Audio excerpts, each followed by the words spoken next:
do Senhor Jesus a todos. Hoje eu vou falar aqui sobre uma doutrina que é muito pouco pronunciada nos nossos altares, nos nossos congressos, nos nossos eventos, que é a doutrina do pecado, a amartiologia. A palavra amartiologia ela vem do grego hamartia, que significa errar o alvo. Ou seja, vamos falar aqui sobre transgressões. Já partindo do pecado original de Adão e Eva no momento da queda do homem, vamos analisar por que Deus colocou a árvore do conhecimento do bem e do mal no meio do jardim, de forma com que o homem e a mulher tivessem acesso a esta árvore. Primeiro, Deus concedeu a nossa escolha de obedecer ou não obedecer. Portanto, ele coloca a árvore no meio do jardim e dá a ordem ao homem. Vocês podem comer de toda a árvore que está aqui, mas a árvore que eu coloquei no centro do jardim, esta árvore vocês não podem comer, porque no dia que comer, certamente vocês vão morrer. A ordem foi dada e até de certa forma, até certo ponto, foi cumprida. Mas o diabo, conhecendo a ordem divina, ele vai tentar uma ocasião para fazer com que o homem pecasse.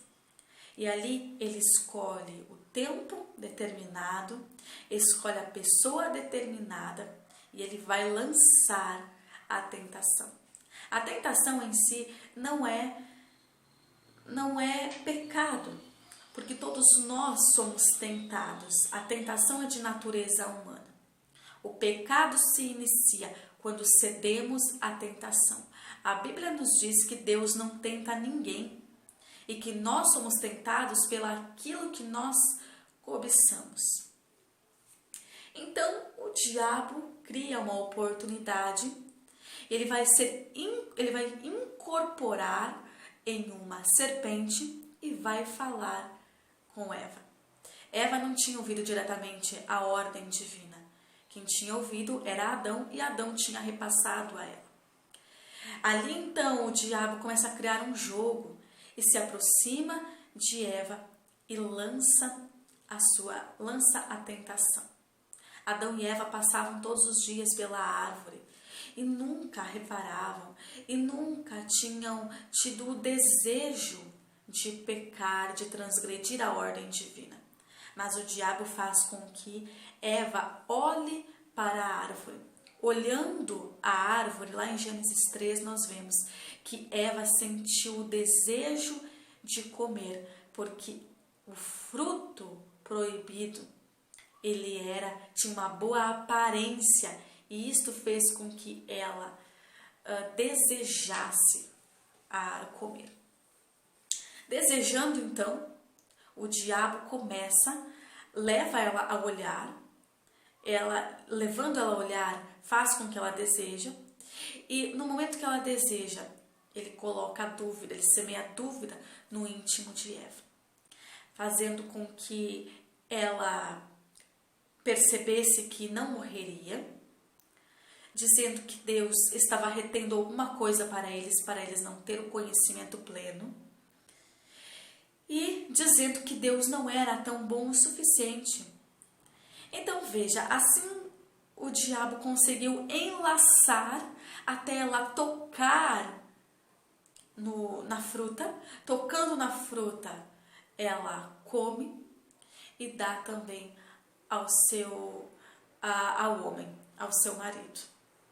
E ali então eles começam a experimentar um sentimento de culpa ao perceber que eles tinham transgredido a ordem divina. Eles perceberam a sua nudez espiritual, porque ali eles estavam mortos a partir do pecado. Esta morte não é uma morte física, uma morte espiritual que eles experimentaram. Então, foram tentados, cederam à tentação E ali eles estavam experimentando um sentimento miserável da culpa, da qual eles foram se esconder. Quando Deus volta e vem visitá-los à tardinha, Deus chama por Adão. E Adão diz: eu tive medo do Senhor, porque eu estou nu, por isso eu me escondi. E Deus então pergunta ao homem: mas quem te disse que tu estavas nu? E ali então o homem começa a colocar a culpa na mulher. A mulher coloca a culpa na serpente. E assim é o ser humano. O ser humano, ele nunca quer colocar sobre si a culpa. Eu pequei por causa das circunstâncias. Eu pequei porque fui influenciado. Eu pequei porque isto, porque aquilo. Nós nunca atribuímos a culpa ao nosso estado degenerativo de seres humanos que já nascemos em pecado. Sempre colocamos a culpa em alguém ou em alguma coisa. E assim então se inicia o juízo de Deus. Cada um dos envolvidos na tentação, na queda, recebeu uma sentença. O homem, a mulher, a serpente e também Satanás. Ali vem o juízo de Deus, mas também vem a promessa de redenção, enviando alguém que esmagaria a cabeça do diabo. Jesus foi o enviado e aniquilou o poder, o domínio do pecado sobre os homens.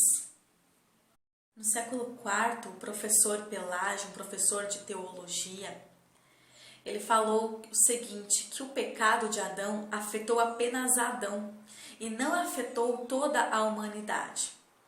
Mas Agostinho contrariou ele, confrontou dizendo que a partir ali de Romanos, que diz que todos pecaram e todos estão destituídos da glória de Deus. Portanto, todos nós, a partir da queda do homem, todos nós já assumimos, já temos por herança o pecado de Adão. Portanto, há 3 tipos de pecados.